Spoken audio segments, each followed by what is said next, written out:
What's up, everybody? It's Aftermath right here on the YouTubes with former WWE referee Jimmy Corderas, former WWE superstar Anthony OReilly, and current Sportsnet.ca contributor Kevin Mickey. Guys, it's Nug.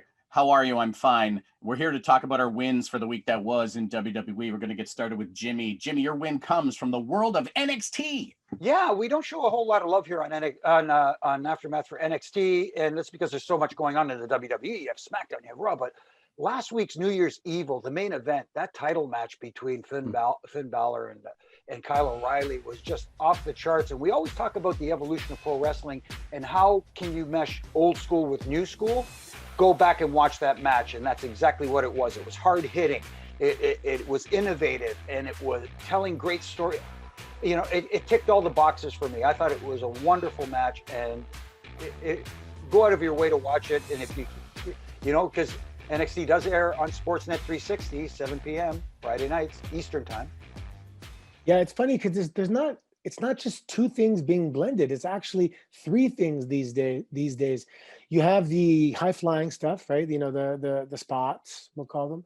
Then you have the classic storytelling, and then you have that MMA part that people are now more savvy with regards to, you know, what high level grappling looks like. So it's actually a blend and a hybrid of all three, and those guys are very good at it. Big time. I want to give a shout out to Delta BC's Kyle O'Reilly, because what a performance from Kyle O'Reilly. And he's continuing to prove that he belongs in that upper echelon main event level spot, particularly in NXT. But I think he also has proven that he has a future in main event level spots on both Raw and SmackDown as well. When I was talking to Sami Zayn a couple weeks ago, Sami mentioned that he recognizes the fact that he and Kevin Owens are Canadian flag bearers of sorts on the main roster for WWE, but he certainly recognizes Kyle O'Reilly down in NXT as that Canadian flag bearer on the black and gold brand, and potentially in the future on the main rosters. So big shout out Kyle O'Reilly.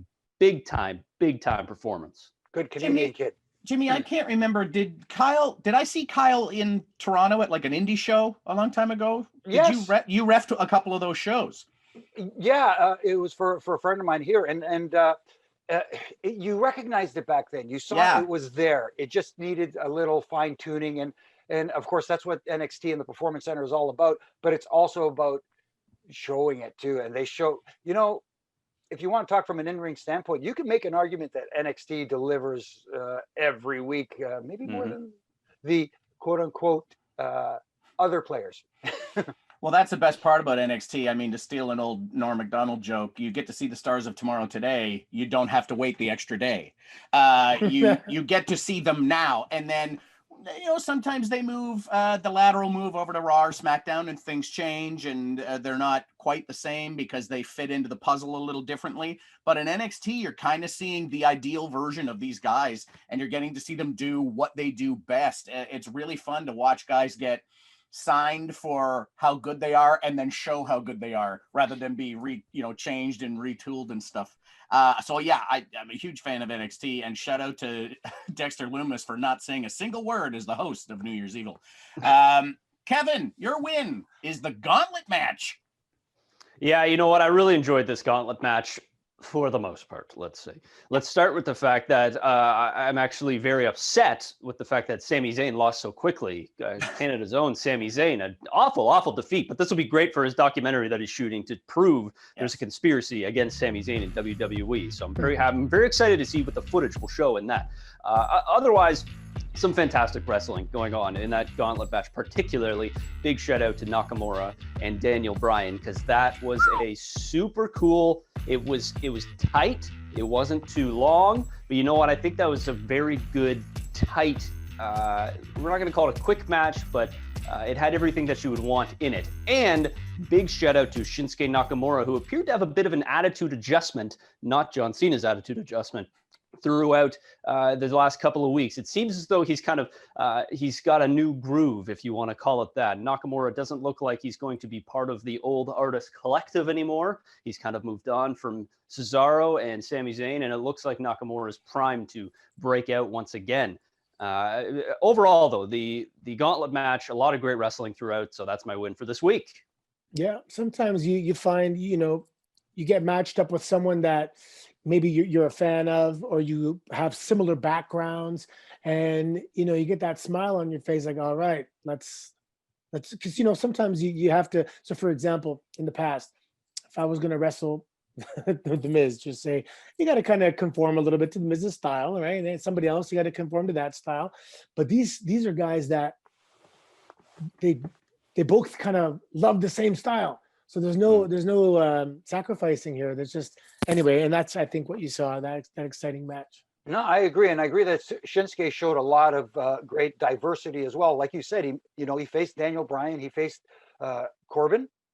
He made Corbin. That was actually a good match. I cared about a King Corbin match, and I think that's a big time credit to Nakamura. Yeah, absolutely, and I will give a special shout out to Adam Pearce. Whether you like the fact that he's facing Roman Reigns or not is not the point here, but when he took that super kick, my goodness, I did. It looked like he got the hell kicked out of him, didn't it? Yes, exactly. It looked tremendous. But he seems like the kind of guy that may have taken a few super kicks in his lifetime. He may have. Anthony, moving on to you. You like that Roman is confronting Adam Pearce. It was more, it wasn't so much the confrontation as the performance. I mean, the Oscar goes to, it was incredible. The whole, man, I know, Jimmy, you talk about it all the time and how good he is at this new version of him, but I didn't want the promo to end.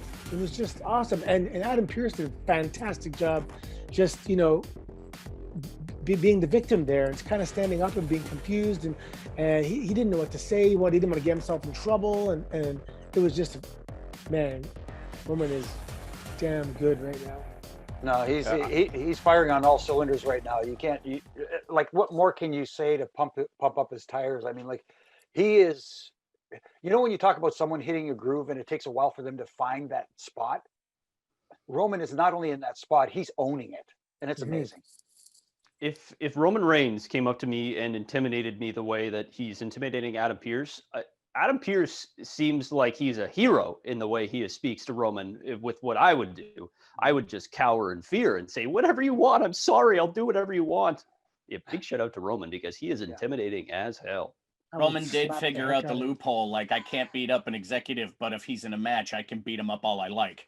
So Roman found the loophole, implemented the loophole, and now for a match at Royal Rumble, we've got Roman Reigns against a guy who hasn't fought a match in 6 years. But was it Roman though, Nugster? Or maybe his advisor kind of filled him in on that? At the request of Roman, I think. Oh, okay. Mr. Heyman said, as Roman has requested, you are now in the gauntlet match. Okay. My win also comes from SmackDown. Weird, nothing's from Raw. We have a win from SmackDown. For me, is that there are new SmackDown Tag Team Champions. Yeah. And quite frankly, I don't care who it is. The Street Profits have had gold around their waist since last March. It's time for a change. Enough is enough. And look who it is. It's, a lot of people are comparing the fact that Rude and Ziggler were wearing pink to looking like the Hart Foundation. But to me, they looked like, and it's not even a version of the Midnight Express. It's the ragtag WCW version of Arn Anderson and Bobby Eaton. I loved that tag team, and that's who Ziggler and Rude remind me of. They want to call themselves the Dirty Dogs. Go nuts. I just love that there's a shuffle in the tag division, because there really are only two teams. I will probably talk about this later, but this opens up an opportunity for some new teams. If you are sitting backstage and not doing anything, there's a tag team opening right now on SmackDown. Go and fight those guys. Make your way to the top and get there. There are new SmackDown tag team champions, and that bodes well for SmackDown. I would elaborate on that, but in our next segment, when we get to our fails, I will definitely elaborate on it. Boy. Anthony, you've talked about this before. If you're not doing anything in the back and you say, no plans tonight, go get a tag team partner and saddle up and wrestle the tag team champs, because they need some dance partners. So now's a good time. Yeah, and not even for tonight, but I mean, moving forward, if you want to get TV time and have matches on TV, and there's a weakness in the tag team division, become a tag team if you're not busy, right? If you're not working all the time. Absolutely. That's what it's there for, that's not what it's there for. But I mean, if you're in a lull, Oops, I just knocked Oh, my he's things out. passionate. Sorry. He's Oh, boy. passionate. He's He's fired upset. up. He's upset. really into Oh, this. geez. Yeah, if you're in a low and you're in a valley, get a partner and make it happen. You know, take control. Yeah, get out there and make stuff happen. Those were our wins this week for WWE. Guys, what were yours? Use the hashtag AskAftermath on Twitter and be sure to tag Jimmy Corderas. He wants to know what your wins were. Also, if you have any pro tips to help him out with some cooking in the kitchen, if you know a secret seasoning, Old Bay, that he could use in some of his recipes, send it over to Jimmy. He needs it. Guys, we'll be back with our fails and also Jimmy Corderas' Reffin' Trivia, which I understand is difficult, and none of us are going to win, from what I hear. Stay tuned.